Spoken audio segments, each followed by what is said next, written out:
you can listen to The Front on your smart speaker every morning. To hear the latest episode, just say, play the news from The Australian.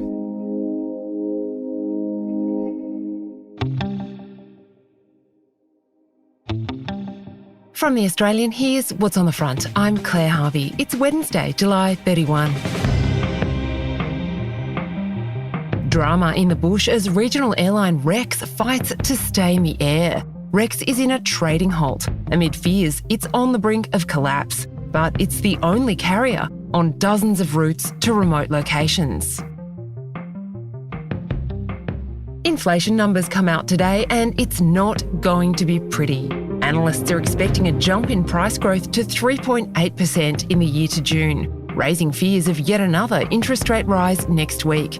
You can be the first to know when the figures come out at theaustralian.com.au. John Peros was acquitted of murdering his ex-girlfriend Shandee Blackburn. Then a coroner said he did in fact kill Shandee. Now a defamation case by Peros against The Australian poses the question, is it okay for journalists to question the finding of a jury? Today, day 2 of Peros's bold bid to show his reputation was seriously harmed by The Australian's podcast Shandee's Story.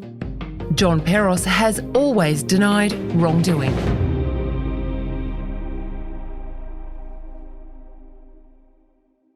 It's one of the most harrowing cases in Australian history. I just yelled out, has anyone got a torch? The dingo's got my baby. The verdict in Mrs. Chamberlain's case, guilty. For Mr. Chamberlain, guilty. Mrs. Chamberlain was then sentenced to life imprisonment. Today it has ended with the 4th coronial inquest finding that Azaria Chamberlain was killed by a dingo as her parents had claimed from the beginning. The story of Lindy Chamberlain and her husband Michael, whose 9-week-old baby Azaria died at Uluru in 1980. It's one of our greatest miscarriages of justice. A family's life ruined by a wrongful conviction. A jury found them guilty. 3 decades later, a coroner examining fresh evidence said they were not guilty. This is Coroner Elizabeth Morris in 2012. Please accept my sincere sympathy on the death of your special and loved daughter and sister, Azaria. I'm so sorry for your loss.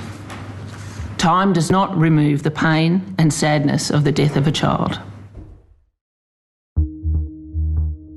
The case of Azaria Chamberlain was invoked in the Queensland Supreme Court on Wednesday by Justice Peter Applegarth.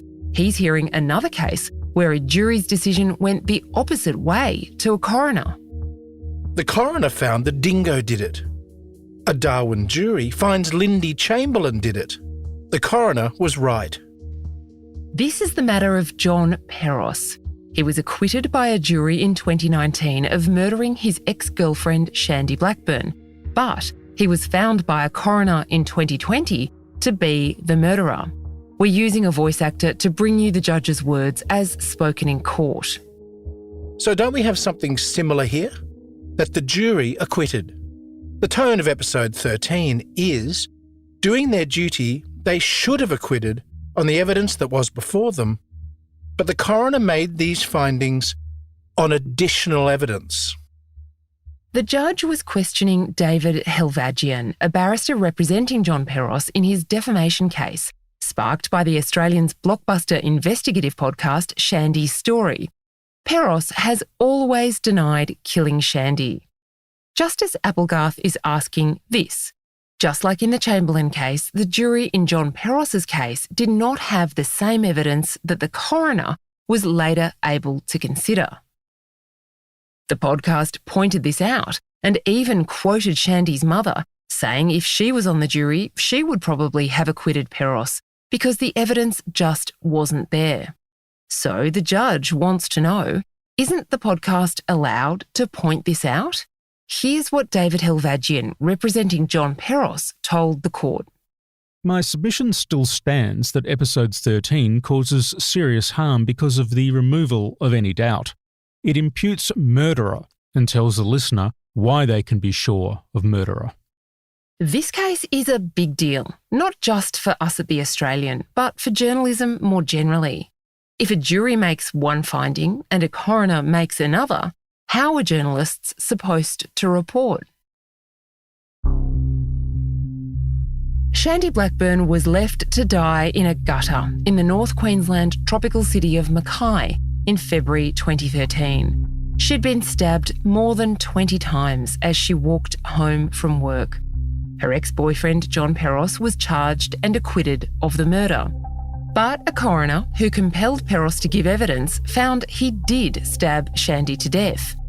That would have been the end of it, because once acquitted, Peros could not be tried again without fresh evidence, until investigative journalist Hedley Thomas came along with his 2021 podcast for The Australian, Shandee's Story. This is a moment from episode 1 of Shandee's Story. Shandee and John were sometimes in passionate, all-consuming love, and at other times in deep, self-doubting despair at their exhausting, abusive rows. The jealousies were toxic. John had made no secret of what he called his serious trust issues. In that first episode, Hedley explored doubts over who really killed Shandee. I've interviewed Mackay friends of John Peros and talked to others at length off the record. They describe John as gentle and caring, a tough fighter in the boxing ring, but a good-natured soul and loyal to a fault. A bit intense in relationships, yes, but surely not a murderer. Peros is not complaining about the first 12 episodes of this podcast. He says episode 13 defamed him by suggesting the jury got it wrong and he was in fact a murderer. And that's why he's suing Nationwide News, publisher of The Australian, Hedley Thomas and Shandee's sister Shanna Blackburn. The Australian's lawyers want the judge to listen to episodes 1 to 12 as well, because they say there's a huge amount of context and background that ensures the podcast is fair to Peros and allows the audience to make up its own mind. Peros's lawyers are arguing in court that most Australians were unaware of the coroner's finding that Peros was a murderer. They say because Shandee's story was wildly popular, sitting at the top of the podcast charts for months, it caused serious harm to his reputation. A date has not yet been set for the full hearing of this trial. What's happening right now in the Queensland Supreme Court is a high-stakes preliminary hearing, where Dowd Sibtain SC, counsel for the defendants, that is, the Australian, Hedley and Shanna, is attempting to have Peros's case thrown out before the case even begins. It all turns on a notion called serious harm. Under defamation law, Peros has to demonstrate the publication he's complaining about, episode 13, caused him serious harm. But Sibtain says that can't possibly be the case. The coroner's finding is a true fact. Episode 13 has said nothing more than the conclusion to which the coroner came. He is a killer. The real cause of the harm to the plaintiff's reputation is because the coroner made a finding. Had it not been for that finding, this podcast may never have been made. Episode 13 included emotional interviews with Shandee's mother and sister, and examinations of how the coroner had before him evidence the jury never got to hear. For example, the coroner had access to CCTV of what he accepted was John Peros's car driving near the scene of Shandee's murder, and evidence about when John Peros's phone was turned on and off. The coroner had access to John Peros's initial record of interview with police, and the coroner compelled Peros to give evidence, something Peros didn't want to do for fear of incriminating himself. To say of somebody that they are a murderer, it's been found that he's a murderer.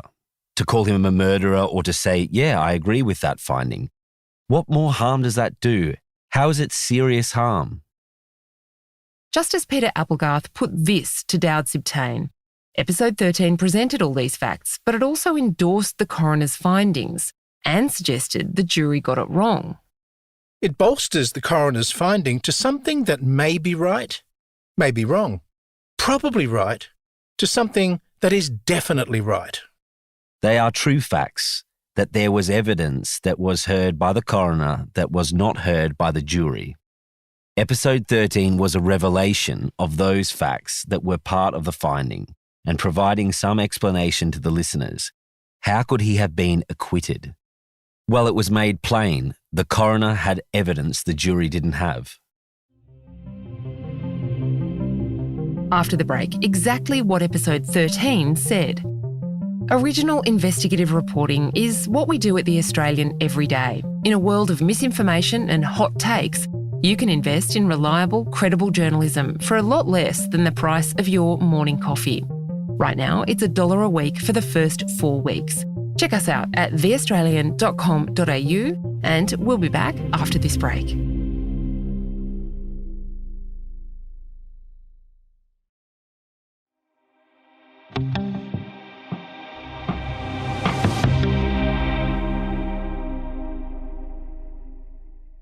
In court on Tuesday, David Helvadjian, the barrister representing John Peros, took the judge through the transcript of episode 13 and explained why he believed it caused serious harm to his client. We'll play you the lines from the episode with David Helvadjian's commentary. We've used a voice actor to bring you David Helvadjian's words. First, you'll hear the real audio from episode 13, with Shanna Blackburn speaking to Hedley Thomas. 100% matter of fact, it was him. But how could you be so sure? And then we have these lines that I say directly go to this publication establishing that the acquittal was wrong. Because I've seen more evidence than what was presented at the trial. We know the evidence that was ruled out before the trial. We know the evidence that hasn't been seen. And it's undeniable when you have seen all that evidence together that there is any other person responsible for this. Then what you are saying is that he's got away with murder. I think it's a letdown in our justice system. Prior to episode 13, my submission is the most likely inference is people know the plaintiff is one of 2 suspects.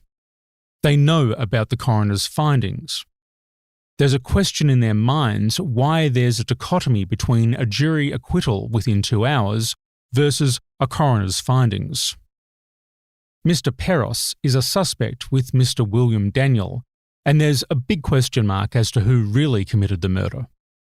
Helvadjian had earlier presented as evidence a few anonymous Reddit comments, including these. 100% he did. Just listen to this. Her ex absolutely did it.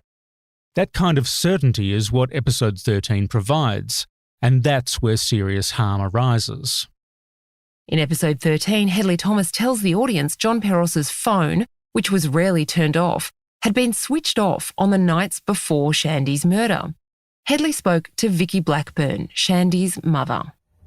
Now, the jurors in John's murder trial didn't hear anything about John's mobile phone usage and that inactivity. But Vicky and Shanna and the cops knew it. He went for 3 nights. He did the same thing. He turned his phone off at the same time. He tried that for 3 nights and was successful. Vicky Blackburn, the victim's mother, insinuates that he got lucky that night. She was walking home from work. The prior night, she got picked up by her boyfriend. The insinuation is he was stalking. Now, that evidence wasn't before the jury, so it's another element that undercuts the acquittal in my submission. David Helvadjian read to the judge words in the episode from former detective Scott Furlong. He and Hedley were discussing the fact that some of the evidence that was before the coroner had not been put to the jury. Here's Scott Furlong talking to Hedley in episode 13. Scott Furlong speaks first. So what would the baggy-ass detective know about prosecuting a case? I trust the process. I hear that at the same time as you've said you're so disappointed because, in your view, you arrested the right person. Mm-hmm. So therefore, the process you've trusted has freed the killer. Mm-hmm. Yeah. Take that one to bed with you. It's hard to get your head around that. It is, mate, yeah. You feel you've let the family down, you feel you let the community down, to have a not guilty verdict when you know in your heart of hearts that there's somebody that's responsible for her murder and you arrested that person and put them before the courts. We did our part. We caught the killer, in my opinion. Here's how David Helvadjian described that in court on Tuesday. Now, If comments like that do not remove any doubt in the listener's mind, it actually gets worse in my respectful submission. Episode 13 also featured someone who listeners to Shandee's story would know well, forensic scientist Kirsty Wright. She examined why the DNA samples from Shandee's crime scene and John Peros's car yielded no useful evidence for John's trial. Kirsty's work led to stunning revelations in the podcast that Queensland's entire DNA processing system was deeply flawed. David Helvaghian told the court it all added up to a strong insinuation in the episode that the coroner was right and the jury was wrong. And he said it was all made worse by the fact The Australian is a high-quality publication. This is an investigative true crime podcast with experience, credibility, expertise. It's not a headline or a two-column piece. Helvaghian also said episode 13 presented itself as the final conclusion, that Peros did it. Episode 13 so leads to certainty that it causes serious harm. How can it otherwise when you have such a credible publication interviewing the investigative police officer, the mother of the victim, the sister of the victim, a DNA expert, a criminal lawyer who says it's bad evidence?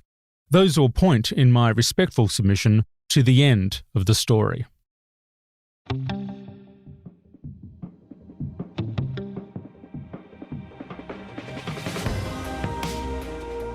Justice Peter Applegarth has reserved his decision and will be back, possibly at the end of August, but more likely in September, to let John Peros and the defendants know their fate. Thanks for joining us on The Front, and don't forget to join our subscribers at theaustralian.com.au.